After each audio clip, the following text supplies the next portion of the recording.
कल आज शुक्ल पक्ष समाप्त हो गया आषाढ़ महीने का।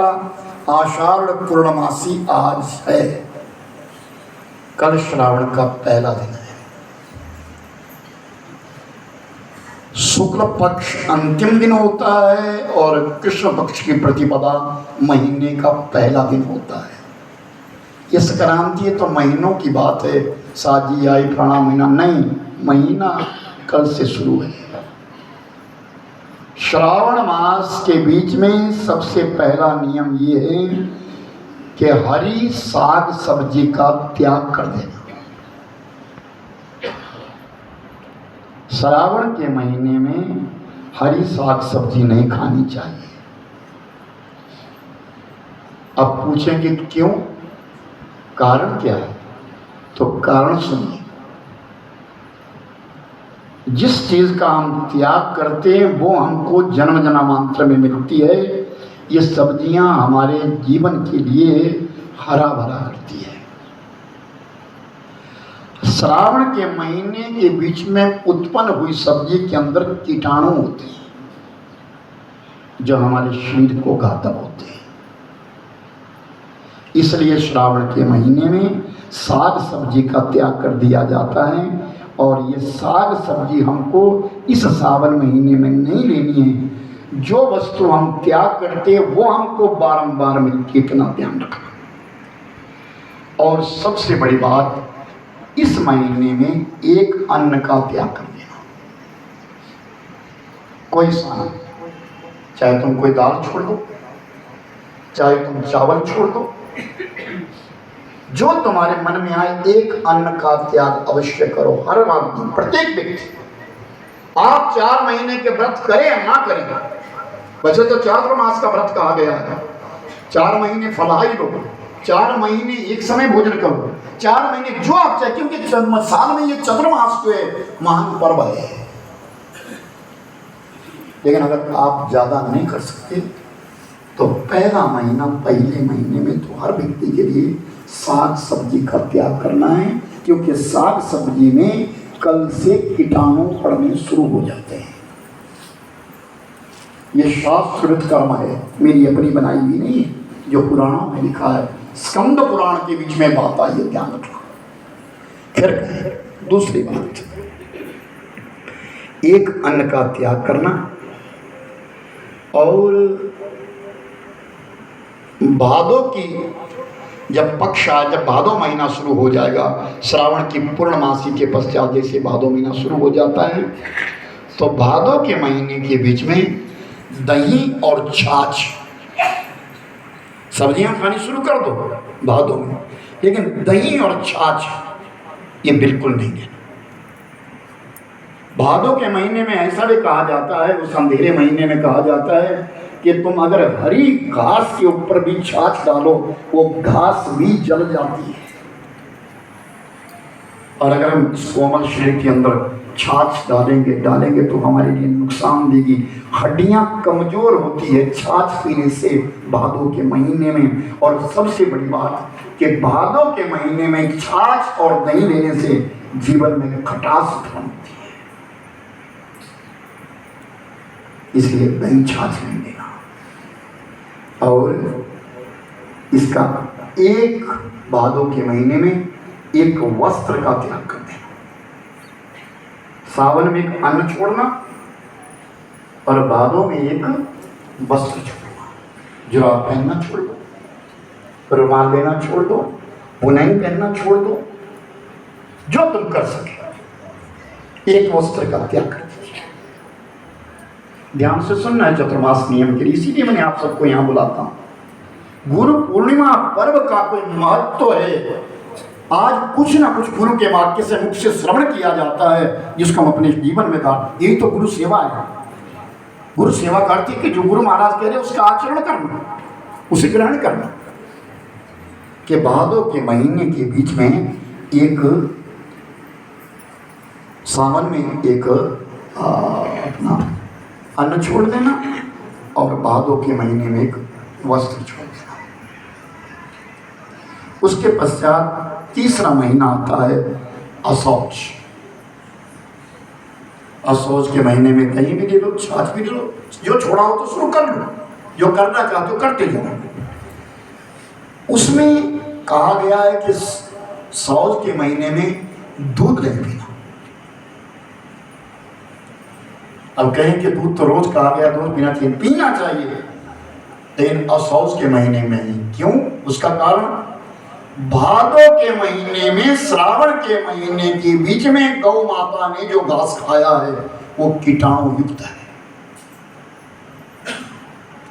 और असौज के महीने के बीच में वो दूध में कीटाणु आ जाते हैं, उसे ग्रहण नहीं करना। और जो हमारे शरीर को कष्ट देता है, रोग देता है, उसी आश्विन के महीने में पान नहीं खाना और मिठाई नहीं खानी, और आचार का भी त्याग कर देना, उसमें आचार भी नहीं खाना। याद रखना, आप लोग आश्रम में बैठे हैं, और ये आश्रम कोई साधारण नहीं है। हनुमान जी के नीचे ऊपर हनुमान जी बैठे हैं। प्रत्येक व्यक्ति इस बात को श्रवण कीजिए। और आप चौमासा करते हो ना, अभी जा रहे हो, तो चौमासा तो आपका सिर्फ दशहरे तक होता है। आप 4 महीना तो करते हैं, 2 महीने करते हैं, हम 4 महीने करते हैं, आप 3 महीने करते हैं, हम 4 करते हैं। राजा साहब ठीक है, हम भी राजा, कोई कमी थोड़ा है।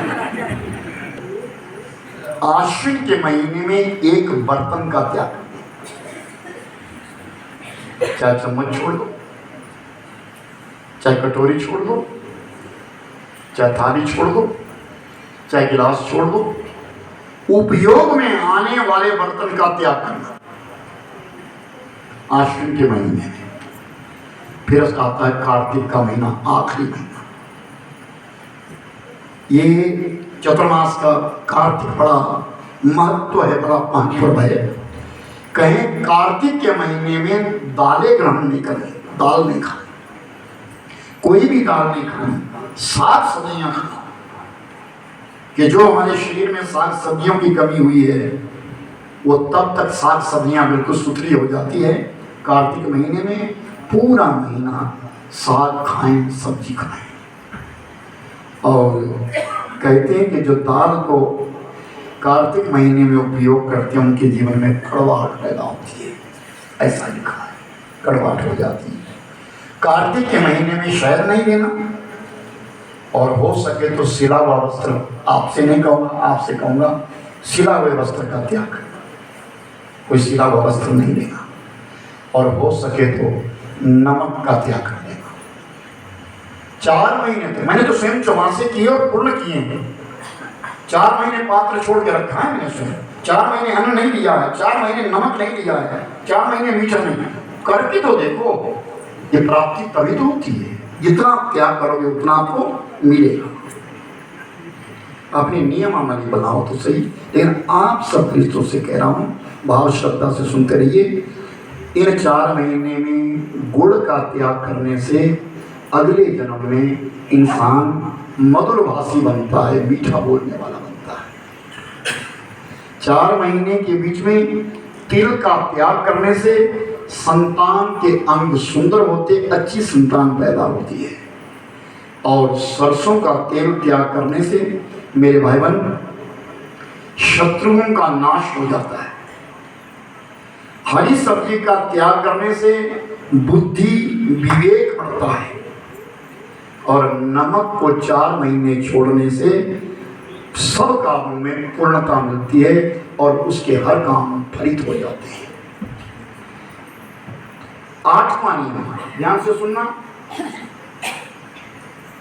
विष्णु गायत्री का जप रोज करें।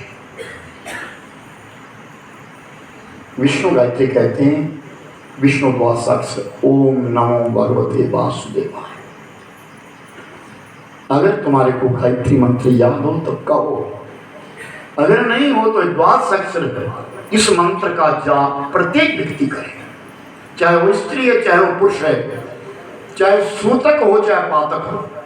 अगर सूतक पातक हो जाए तो अपने ठाकुर जी के पास मत बैठे, ज्योति मत जगाओ, जल का स्पर्श मत करो, लेकिन गुरु महाराज के दिए हुआ जो मंत्र है उसका जप निरंतर करो, उसे छोड़ना नहीं।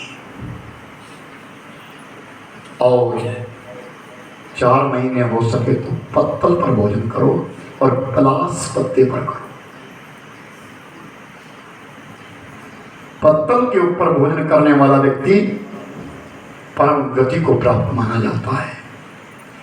भूमि में शयन करना, 4 महीने धरती के ऊपर सो जाना, भूमि में शयन करने के अंदर महान लक्षण आ जाती है। प्रबर सूर्योदय से पहले उठना एक नियम बनाना और अपनी संध्या पूजा तक मौन धारण करके रखना। अपनी दिनचर्या में मौन भी जरूर लो।